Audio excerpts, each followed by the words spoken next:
dengan sangat pentingnya untuk makrifat atau memahami ilmu makrifat untuk mengingat Tuhan.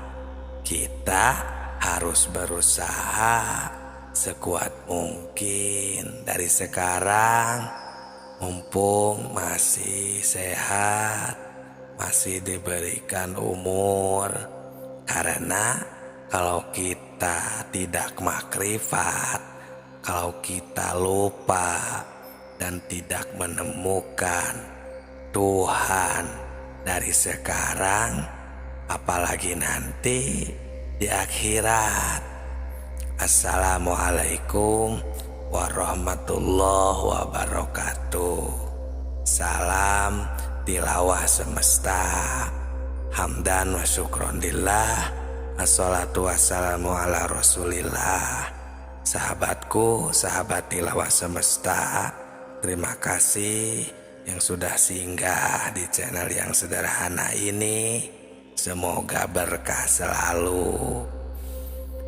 Dengan sangat pentingnya kita semua mengingat Tuhan dari sekarang dan memahami, memperdalam ilmu makrifat dari sekarang.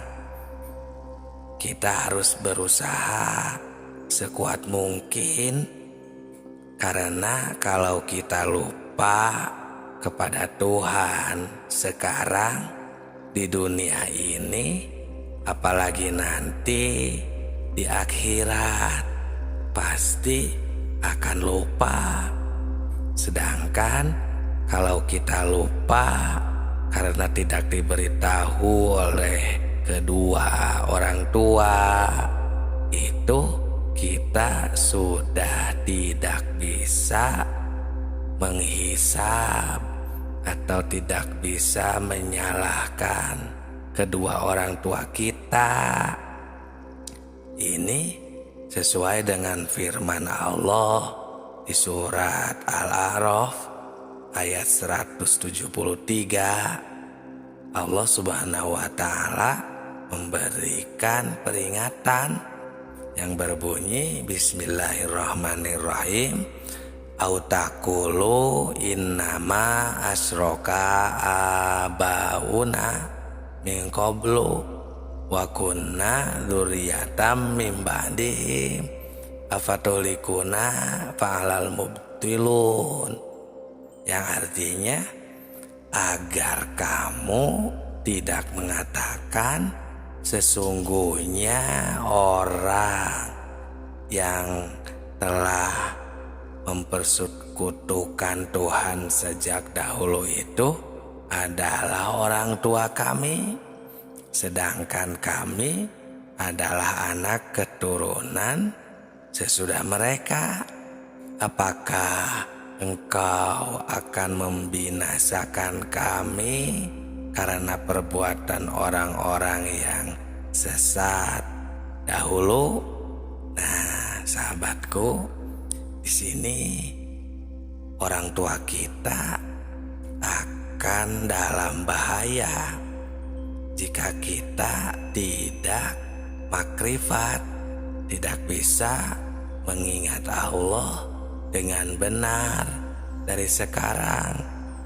Tapi kita sudah tidak bisa lagi menyalahkan mereka dengan kelalaian kita di dunia ini, karena kita terlena, karena kita berleha-leha dengan kehidupan ini. Nah, di sini marilah semua, khususnya orang-orang yang beriman, mari kita bangkitkan pikiran kita untuk menyadari, mentafakuri, karena sudah jelas dan dapat kita pahami tadi di ayat 173 tadi, bahwa Allah betul-betul betul melarang kita melupakannya. Jaga jangan menyalahkan kedua orang tua, apalagi menghisabnya, karena kita sebetulnya sudah diberitahu oleh Allah Subhanahu wa Ta'ala, oleh Tuhan, dengan melalui wahyu-wahyunya kepada Nabi Muhammad Sallallahu Alaihi Wasallam di ayat sebelumnya, di ayat 172-nya, bahwa semuanya manusia di alam roh sudah dipersaksikan kepada Allah Subhanahu wa Ta'ala di alam rahim. Nah, kenapa kita sekarang malah melupakannya lagi, tidak makrifat lagi, sehingga kita ya sama sekali tidak tahu Tuhan kita, tidak tahu Allah Subhanahu wa Ta'ala. Dari sekarang lupa sama sekali, padahal melalui wahyu dari Nabi Muhammad SAW bahwa kita sudah mengatakan qalu bala syahidna, bahwa kita sudah bersaksi. Maksudnya supaya kita nanti di akhirat jangan mengatakan lalai atau lupa kepada Allah Subhanahu wa Ta'ala. Tapi kebanyakan kenapa malah banyak yang tidak tahu sama sekali, lupa kepada Allah Subhanahu wa Ta'ala, tidak tahu kepada Allah, dan mengerikannya lagi malah mengesampingkan ilmu yang penting ini, ilmu makrifat. Kebanyakan orang malah berfokus terhadap dunianya, terhadap bacaannya. Jika sedang beribadah, jika sedang di luar ibadah, fokus terhadap dunianya, fokus terhadap makhluknya, ciptaannya, keindahannya, lupa kepada Tuhannya. Kenapa? Sebab kalau lupa atau lalai, ya lupa kepada Allah, ini merupakan kesalahan besar, dan ini adalah kesalahan diri sendiri, bukan kesalahan orang tua, yang akibatnya kita akan mendapatkan kesesatan. Nah, ini yang dimaksud sesat itu jika kita tidak bisa kembali kepada Allah, tidak bisa pulang lagi nanti setelah mati maupun dari sekarang, karena tidak tahu kemana pulangnya, karena tidak tahu harus kemana pulangnya, kembalinya, jalannya, alam asal kita dari mana. Insya Allah sahabatku, sahabat tilawah semuanya, di channel Tilawah Semesta ini kita akan meneliti, berbagi maksudnya tentang ilmu makrifat, khususnya alam asal, untuk kita kembali pulang agar kita bisa bermakrifat kembali kepada Allah Subhanahu wa Ta'ala. Kenapa banyak orang yang lupa sehingga kita menjadi tersesat nanti? Ya, ini bisa banyak penyebabnya. Mungkin karena tidak mau tahu, tidak mau memperdalam tentang agama sendiri. Karena itulah kita jadi lupa, kita jadi istilahnya ketinggalan informasi, atau bahasa kasarnya mungkin ya, jadi bodoh tentang persaksian kepada Allah, bodoh tentang syahadat sejati. Nah, bodoh itu kan karena lupa itu sehingga kita jadi bodoh.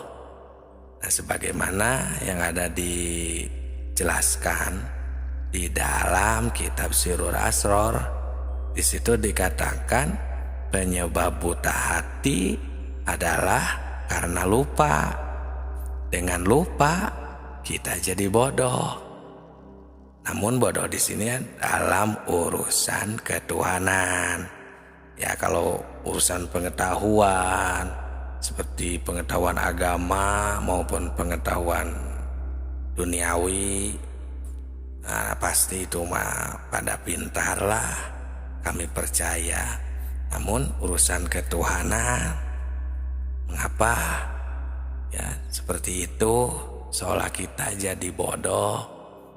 Mungkin karena itu, bodoh dalam urusan ketuhanan. Setelah manusia berjanji di alam arwah. Nah, sahabatku, sahabat tilawah semesta yang kami cintai, di dalam pengertian ingat ada 3 macam. Yang pertama, ada yang mengartikan ingat itu harus banyak zikir atau wirid. Ya, maksudnya membacakan kalimat seperti takbir, tahmid, tahlil. Nah, itu macam yang pertama.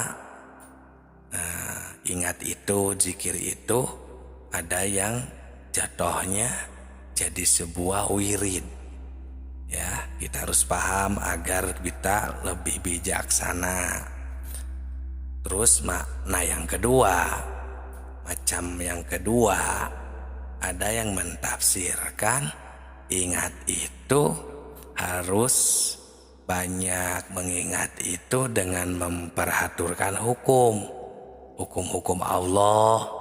Seperti di dalam kehidupan kita sehari-hari, kita harus sesuai dengan aturan Tuhan. Contohnya, jangan mengerjakan pekerjaan sesuai dengan sekehendak hawa nafsu. Misalnya, itu makna yang kedua. Ya, sudah bukan lagi makna yang pertama yang membacakan kalimat wirid untuk yang makna kedua.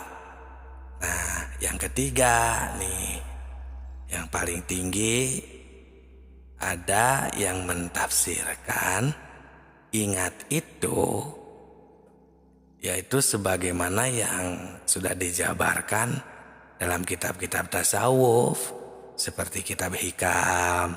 Di sana para arif billah mentafsirkan bahwa tentang ingat itu, kita selaku manusia yang ada di jagat raya ini emang harus mengingat atau bertemu kembali agar kita tidak melupakannya, yang disebut dengan ilmu makrifat, bersyahadat, yang tidak hanya syahadat ikrar atau tidak hanya mengucapkan.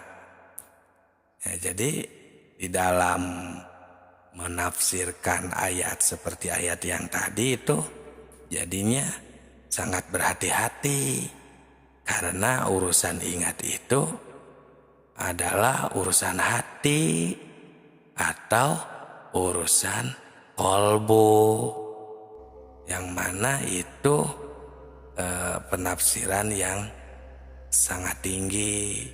Jadi kita harus berhati-hati Nah, terus bagaimana untuk orang-orang, sedangkan kebanyakan yang mengartikan zikir itu atau ingat itu kebanyakan jatuhnya adalah wiridan atau aurad, seperti membacakan kalimah-kalimah subhanallah, Allahu akbar, alhamdulillah, la ilaha illallah.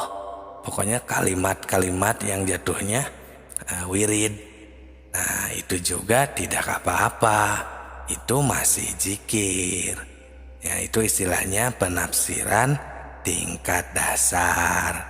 Tapi kita harus ingat juga bahwa zikir itu atau ingat itu adalah pekerjaan hati, pekerjaan kolbu, harus pakum bil wahir, ya, sesuai dengan kenyataannya, sehingga bisa dirasakan oleh orang yang mengingatnya. Nah, untuk mengingat dengan sebenarnya ini harus melalui proses tertentu, karena kolbu itu tidak akan bisa dibohongi. Kolbu bisa ingat cuman kepada yang sudah diketahui, sebagaimana yang sudah dijelaskan di dalam video sebelum ini. Nah, kita tidak akan bisa mengingat jika kita belum mengetahui kalau secara makna hakikat dan makna makrifat. Coba saja kita sama rasakan atau tanyalah hati kita masing-masing secara jujur, apakah bisa ingat kepada yang belum kita ketahui? Coba jawab di kolom komentar ya.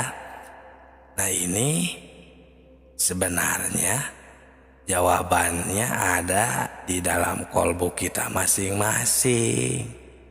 Untuk lebih jelasnya ada di dalam kitab ya, kami menemukan sebuah keterangan dalil di dalam kitab Sirrul Asror di halaman 80. Di situ dijelaskan wa manatijatul dzikrur ruh fahuwa musyahadatu anwari tajaliyati sifat, yang artinya yang dikatakan zikir ruh itu ialah menyaksikan tajalinya sifat. Nah, sahabatku, sahabat tilawah semesta semuanya, di dalam keterangan ini ada kalimat zikir. Di sini makna zikir bukan nyebut lagi atau yang dikatakan wirid, tapi zikir di sini ialah mengetahui atau menyaksikan. Tapi untuk ingat itu harus mengetahui terlebih dahulu kepada yang akan diingatnya. Apalagi ini urusan akidah, tauhid, ya, ilmu makrifat tentang ketuhanan. Harus betul-betul kita ini, ya, positif kepada yang akan diingatnya. Nah, sebenarnya sering ini kita baca yang suka aurad ya, khususnya ada kalimat ketika kita sedang wirid ba'da sholat, biasanya suka dibacakan berbunyi afdolul dzikri fa'lam annahu la ilaha illallah. Nah, coba sekarang kita terjemahkan dulu ya. Afdolul dzikri, yang paling afdolnya dzikir itu adalah fa'lam, ketahuilah. Nah, ini dikuatkan dengan fa jawab di sini ya. Fa'lam, maka ketahuilah. Apa yang harus kita ketahui ini? Annahu la ilaha illallah, tiada Tuhan selain Allah. Nah, jadi fa'lam, harus tahu. Nah, setelah tahu baru, oh iya, la ilaha illallah, tiada Tuhan selain Dia, Allah Subhanahu wa Ta'ala. Nah, di dalam kalimat ini kita semua sudah pada tahu, sering mengucapkan, lumrah di kalangan umum para arif billah di dalam kitab tasawuf seperti hikam. Ini betul-betul menunjukkan keharusan makrifat kepada Allah Subhanahu wa Ta'ala. Maksudnya supaya kita ingatnya kepada Tuhan itu benar-benar vakum bidzahir, nyata, terasa kebenarannya, terasa benarnya dengan kolbu kita sendiri. Nah, jadi bagaimana? Nah, kan tadi itu kita tajalli sifat, zikir itu, musyahadah, syahadat itu, ma'rifat itu. Nah, untuk jelasnya seperti ini. Rasakan ya, pahami dengan baik. Ya mungkin kalau yang sudah skip dari tadi atau pindah video, ya mungkin belum jodohnya ya. Nah, ini yang masih setia, spesial untuk sahabat tilawah semua yang mendengarkan, masih menyimak. Contohnya seperti kita sedang melihat atau merasakan lah ya, memakan atau pokoknya tentang kita sedang apapun ya, per jam, per menit, per detik kita di dalam beribadah maupun di luar ibadah, dalam kegiatan kita sehari-hari. Nah, salah satu contoh sedang makan, contohnya makan gula yang manis, karena gula itu kan manis, tidak ada gula yang pedas atau yang asin, jarang ya. Gula itu pasti manis. Contoh nih, ketika kita sedang memakan gula, jadi kita harus menemukan ya, makrifat, mengingat ketika kita sedang makan gula kan tadi contohnya. Jadi kalau yang masih buta atau tidak mengingat Allah, yang makan gula biasanya. Yang ingat, yang ia fokus, yang ia temukan, yang ia saksikan, ya gula yang rasanya manis. Itu kan berarti polos istilahnya, tidak mengingat Tuhan, tidak makrifat kepada Tuhan. Nah, harusnya kita menemukan Tuhan ketika kita sedang memakan gula manis tersebut. Bagaimana prosesnya? Seperti ini. Gula itu kan manis, tapi gula tidak bisa menciptakan manis.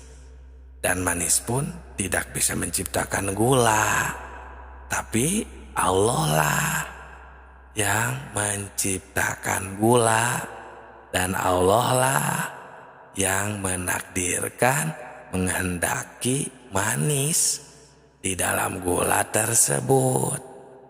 Timbul ya Qadir, hei zat yang menakdirkan. Ada Allah ternyata yang sedang menakdirkan manis terhadap gula. Nah, timbul ya Qadir. Qadir itu kan identiknya atau talazumnya itu dengan sifat kudrot, salah satu dari sifat 20. Kan tajalli sifat nih. Nah terus sifat ma'ani itu kudrot yang tidak akan berpisah dengan zatnya. Jadi kita tidak hanya kepada namanya saja, dan kita benar-benar menemukan Allah Subhanahu wa Ta'ala ada ketika kita sedang memakan gula. Nah, jadi tidak hanya mengingat namanya, tapi menemukan zatnya. Bagaimana bisa dipahami? Kita jangan berprasangka bertemu dengan Allah itu seperti bertemu dengan makhluk yang mana ada warna, misalnya cahaya atau bentuk, ya sebagaimana makhluk rupa, bukan. Kan Allah itu mukhalafatun lil hawadisi, berbeda dengan makhluknya, dengan semua ciptaan yang baru, tidak ada yang menyerupainya. Jadi jangan kita ini berprasangka bertemu itu kita ini melihat sebuah bentuk, rupa, warna misalnya, bukan. Tapi yang tadi ketika kita tajalli sifat, seperti tadi pokoknya ya prakteknya, contohnya. Nah itu kita bertemu, menemukan, bersaksi kepada Allah Subhanahu wa Ta'ala. Karena untuk ingat kepada Tuhan ini kan tadi harus memakai perasaan yang mendalam, ceritaan yang jujur, ya, sesuai dengan bukti. Bukti ketika kita memakan gula yang manis, kita menemukan Tuhan, bersaksi kepadanya. Beliau sedang menghendaki, menakdirkan manis terhadap gula tersebut. Kalau istilah santri ini ada di dalam kitab Alfiyah, ada bahasa wa ba'da fi'lin fa'ilun fa'indohar. Nah, ketika sesudah fi'il, pekerjaan, ciptaan, itu pasti ada fa'il, ada yang mengerjakan, ada yang istilahnya fa'il. Ya mana mungkin kita bayangkan contohnya ada cangkul di tengah sawah hidup sendiri, kan tidak mungkin. Pasti ada yang menggerakkannya dan tidak akan berpisah antara sifat dan zatnya itu. Ya, tidak akan berpisah fi'il dengan fa'il itu. Pasti ada Allah yang sedang menghendaki manis terhadap gula tadi. Nah itu tidak akan berpisah sifat dengan zatnya itu. Mustahil untuk bisa ya kita saja contohnya. Kan tidak mungkin berpisah kita, diri kita, jasad ini, zat diri kita sendiri dengan sifat kita. Kan pasti menyatu. Tidak mungkin kalau misalnya sahabat tilawah yang sedang mendengarkan ini orangnya baik hati atau ganteng atau cantik misalnya, tapi badannya ada di sebelah pojok kiri, terus kecantikannya atau sifat baiknya ada di pojok sebelah kanan, kan mana mungkin. Itu tidak akan berpisah. Nah itu sahabatku ya, kita ini harus jujur. Nah kalau kita sudah vakum, sudah terasa di dalam kolbu kita sudah nasiun an dalilin ya, sesuai dengan dalilnya juga. Nah itu jangan diragukan lagi, karena man lam yaduk lam yadri. Nah ya, barang siapa yang tidak menemukan, tidak mengalami, itu lam yadri, itu tidak akan mengetahuinya. Semoga bermanfaat. Jangan sungkan jika ada yang mau ditanyakan di kolom komentar saja. Terima kasih yang sudah like, komentar, dan subscribe-nya. Semoga berkah. Salam tilawah semesta.